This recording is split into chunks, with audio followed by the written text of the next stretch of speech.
Hey beautiful people, this is your host Clinton from Paralounge. Today's video I'd like to share with you my first drum circle experience. And to tell you about my first drum circle experience, I'd like to take you way back to the beginning. So back in the beginning, I'm going to say Clinton was an anxious child. I like to tap on things. Don't make me sit still. I like to tap on things. That's just what I like to do. Driving down the road, playing the steering wheel, sitting in a room, playing whatever's next to me. That just seems to be the way I like to do things. So, I've been that way my whole life. And when I was a kid, my American history teacher hated me because it was a everyday thing. Mr. Tipton, quit framming on your desk. Every day.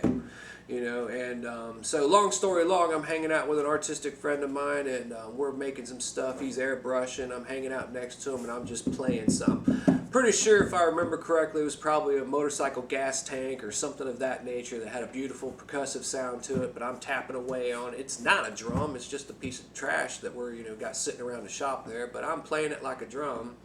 And a lady friend of ours looks over at me. He's like, "Clinton, you really need to go to a drum circle." And I'm like, "I have no idea what you're talking about. What is a drum circle?" And she goes to telling me about how all these people are going to get together in a couple weeks from now. It's going to be the spring equinox, and they're going to get around this raging fire, and they're going to play drums all night long around this fire, celebrating the spring equinox, and it's something I should check out. Okay, now you got my attention. I love camping, I love big fires, and I love hanging out in the woods, so that's like 99% of what I want to do already. So we make plans in a couple weeks to go to this drum circle.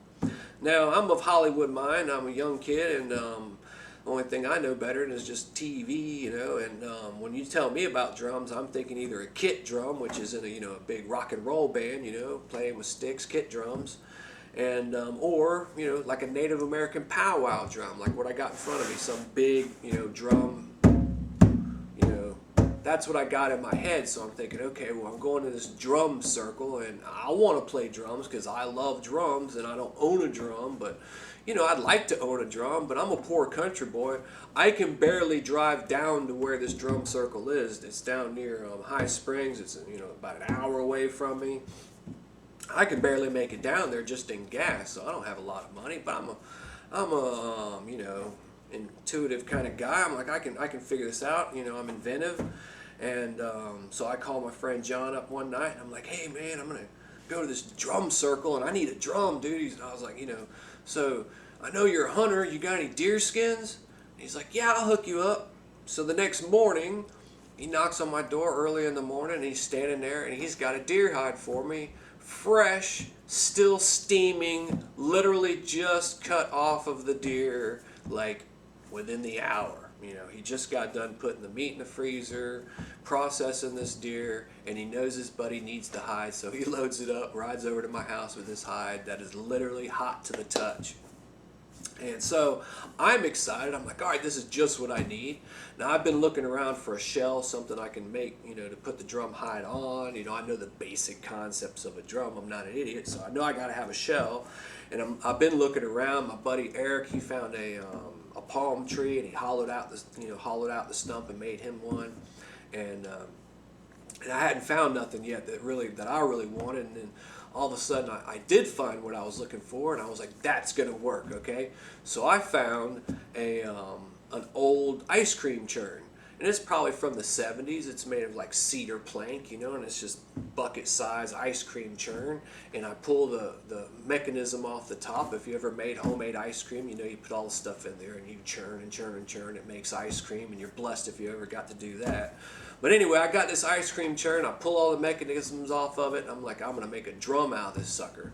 So I go out and I get my deer hide, and I process my deer hide, and I'm going to tell you that story because I got this deer hide, and this will tell you a lot about me because I want to do this right, and I know that I've cured snake skins and all kinds of different hides since I was a little kid, and I know that you have to get all the fatty substances off the skin before you can apply the salt, and you have to put it in the sun and dry it out and all those good things. And I've done this several times before, so I know pretty much what I'm doing.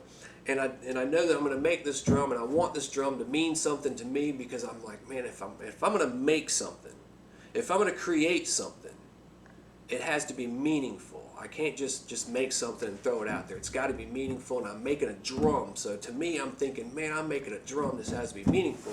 So I go out, and I live in Suwannee County where there's a lot of Native American artifact stuff out there. And I got friends that go out and look for artifacts. And they take me with them sometime.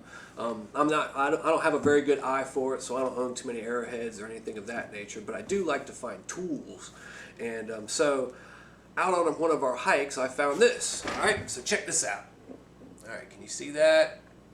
Okay, it's a rock. Yep, it's a rock. Yep, see? Check it out. If you can see it on there, you can see the little chips around the edges. Okay, now look, it's round on the top. It's flat on the bottom. Flat like that. Okay, so it's significant because around the edges is all chipped up, makes a nice sharp edge. Flat bottom, round on the top. It's round on the top because this was made by a Native American hundreds, maybe thousands of years ago. I'm very proud and respectful to have this object.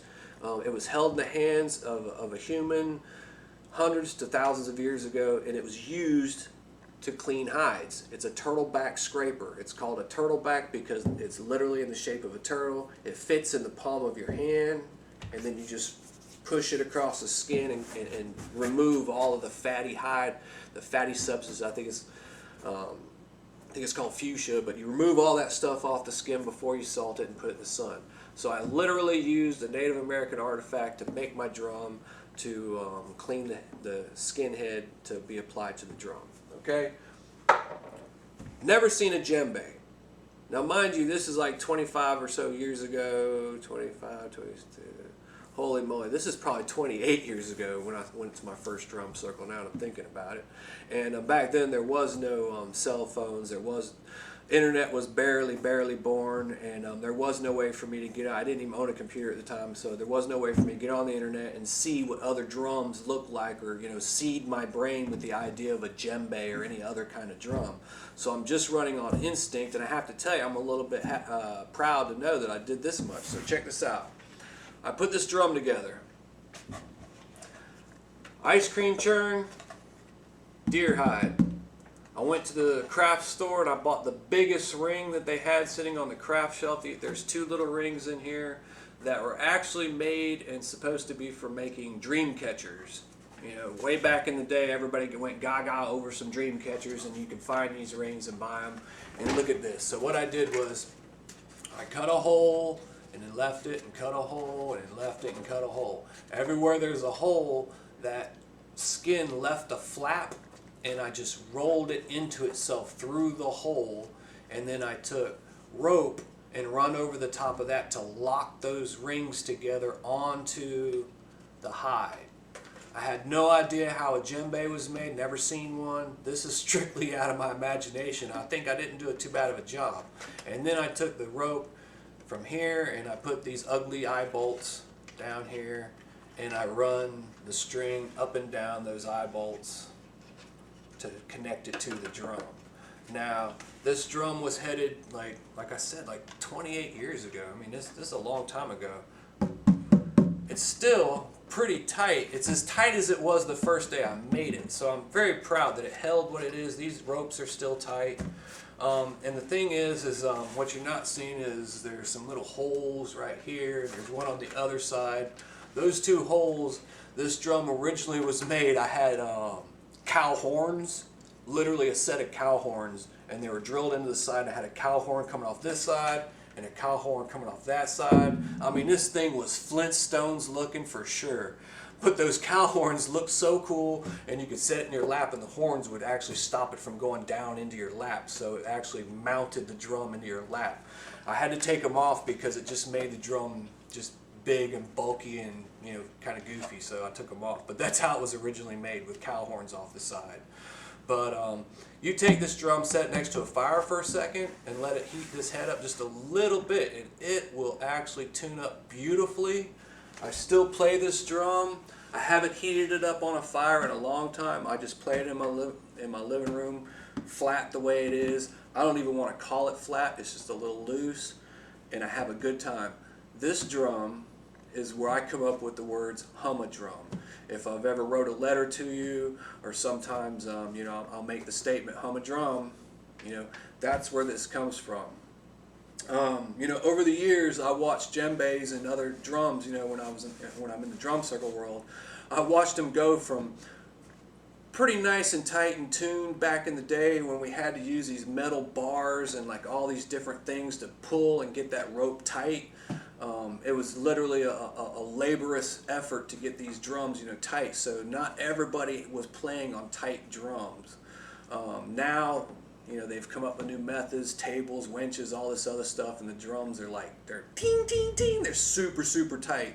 But a drum that's fairly loose, that's where I come up with the word hum a drum, because you can take this drum, and this is how it happened to me. I took this drum, put it between my legs, I'm sitting there playing it, I got my head bowed down, so the vibration drum is right in my face, and I'm playing it, and with that little bit of looseness, what that caused, and I hope I'm explaining this correctly because I'm uneducated and I don't know a lot about musical terms. But what I think happened, and I'm hoping I can explain this correctly, is when this drum is a little bit loose and I get to playing it, and you have all these rhythms that are making that head go up and down like this, with that little bit of looseness, this drum begins to hum a nice and steady it's a wave, and I know what's happening, and this is, I hope I can explain it correctly, but it's like guitars. When you hit one guitar string and then you hit another guitar string, they make each separate note, but in between the two, the vibrations come together to make a whole new note. And I'm pretty sure when you have your head just a little bit loose and you can play it and you can give it that little bit of, leave that little bit of vibrational space in the head, it's what I call hum a drum, because I was playing like boo boo boo boo boo boo, but in my ear I was hearing the da da da da da da, but I was also hearing wah wah, this weird vibrational hum that was moving up and down in a frequency style, and it was an amazing experience. I could replicate it and do it over and over again. I can almost do it every time, especially with this drum. I can sit and and you have to be in a quiet environment, but you just sit, listen to the drum, and all of a sudden in the background you'll hear this hum that happens in the background. And I'm pretty sure what's happening is the many different tones are starting to mold together and create its own vibrational harmony in the back of those rhythms. And that's where I come up with hum a drum, and that's where I come up with came from this drum. So I just wanted to get that out there. All right, so that's how I made the drum. That's how I decided I'm going to go to this drum circle. And so I get the drum all made. We go to this drum circle. We go set up our campsites. The place is at the time it was called Phoenix Rising. It's a beautiful organic farm. Beautiful, beautiful place. It was the first impression I ever had of a community. Like that was the first place I'd ever been where I felt like I was walking into a community of people. So I walk in there, we get our campsite set up, and we're sitting in our campsite and enjoy it and everything, and the sun's going down, and just before the sun starts to get down, you start to see all these people start to migrate towards the area where the drum circle is actually happening, which is through the woods and in this little valley space, and you can't see it from our campsite. So long story long, we decided to migrate down there because we could start to hear the drums playing. And of course, when I heard those drums, it was like a magnet that I just could not resist. It just pulled me to the drum circle. So I get down there, and the first impression I get is I'm wrong. I'm totally wrong. I have this Hollywood sense. If somebody says drum circle, I was thinking powwow drums and all these people sitting around and be like, oh yeah, hey, yeah, woo. I thought, and that's not to make fun of anybody, but I thought that's what I was gonna expect. Just a bunch of hard hitting bass drumming, thumping, drums, and instead I got to see the African djembe for the first time. It was the dominant instrument in this circle, and I'm going to estimate over 150, over 200 people there. That's just an estimation. I could be completely wrong, but that's what I remember. And so there was probably a drum circle of at least 100 people playing, and it was African djembe dominant. And that was the first time I'd ever seen or heard one. And when you walk up on a circle that you can feel in the ground, because there was enough people that just you know, that like turned a switch on in me that I'd never felt before in my life. It was hearing a new music.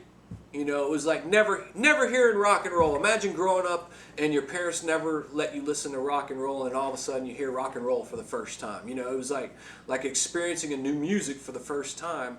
And when I walked up, it just lit me up. And so there's this space in the circle I can see. I'm looking in my eye, and there's this space right there. I'm like, that's my space. And I grabbed this drum up. I grabbed this sucker up, and I went in a circle, laid it down on the ground, and straddled across it, and just started wailing away.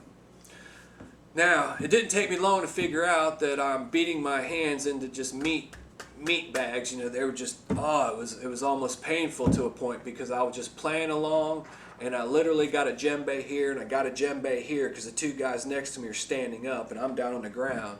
So there's no way I'm going to hear this untightened, freshly headed deer hide drum. It was making a sound more like wubba wubba wubba, while the rest of the drum circle is just raging.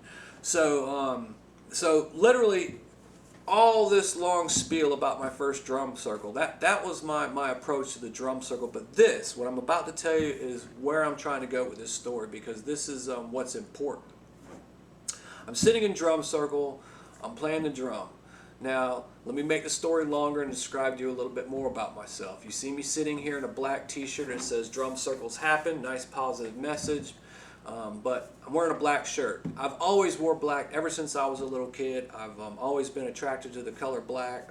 To me, it's the presence of all colors. That's my concept. So I love to wear black. When I was a teenager, and prior to this very moment, up to this very moment that I stepped into the drum circle, I used to wear black t-shirts that said stuff like, you know, kill them all and let God sort them out. You know, they were mean shirts. I was a mischievous kid. I come from a kind of a traumatic, background, and so I'm used to growing up in kind of the hoods of Orlando. I know that the way you walk, the way you talk, your attitude and style will or will not get your butt kicked in certain settings. So that's the kind of person I was. I'm not a mean person, but I would present myself in such a way that you might not want to mess with me, because that was my best defense mechanism. My best defense mechanism was to make myself look mean so that you didn't even bother with me. And that's who I was when I walked up on that circle, and that's what I looked like when I walked into the circle. So I'm sitting there playing, and I got these guys standing next to me playing, and I'm just in my own little heaven. And this is the moment that changed my life. And if you've ever been to the Paralounge, then it actually changed your life too. This person next to me decided that they would pay attention to me, and they looked down and they seen that I was just big grin from ear to ear, and I'm just wailing away, and you can't hear nothing that I'm playing, but I am ear to ear grinning. And this person, who has never seen me before, never met me before, never set eyes on me, I've never set eyes on them. And the thing about this is, I can say that I cannot remember their face. I can't remember their person. I can remember it was a man, but I could not tell you anything else about them. I couldn't tell you the color of their hair. I couldn't tell you the clothes they were wearing. I can't tell you. My mind does not remember that at all. What I do remember is the kindness that I had never been felt, that I'd never been shown before in my life. In that moment was so life-changing that it changed me as a person. In that single moment, they may not ever know who I am or what I've done with my life, and I have no idea who they are, but they may have changed a lot of people in that one moment, because what he did was he looked down at me and he said, "Hey man, you want to try this?" And he pulled his djembe off and handed it to me, and then walked away. He had no idea who I was. Had no idea. I could have been, a juvenile delinquent and been like, "Thank you," and took off with his drum and disappeared in the dark.